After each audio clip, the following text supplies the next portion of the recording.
I think that I have kind of a unique situation because I am adopted, and so my parents are Caucasian, and I grew up, in Northern California, where it's pretty diverse. But my first memories of feeling different were, other kids asking me why I didn't look like my parents.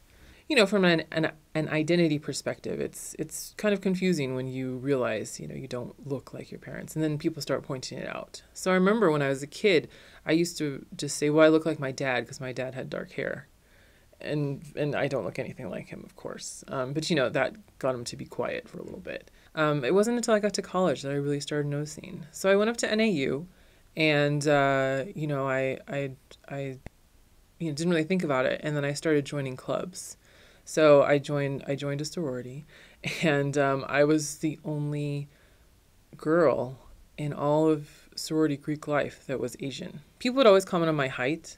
Anyone that's ever met me knows that I'm very tall. I'm 6 feet tall. And so, that's the first thing that people see is here's this 6 foot tall person who's Asian. And the general stereotype is that Asians are supposed to be short. And so my whole entire life, it's always been, why are you so tall? Wow, you're so tall. And then, finding out that I was adopted, there was a lot of conversation about whether or not I was actually Korean, full Korean. And I've had in college, a lot of people told me, said, well, your birth parents, one of them must be Caucasian because there's no way that you could be this tall as a Korean, which I didn't realize affected me as much as it did until later in life.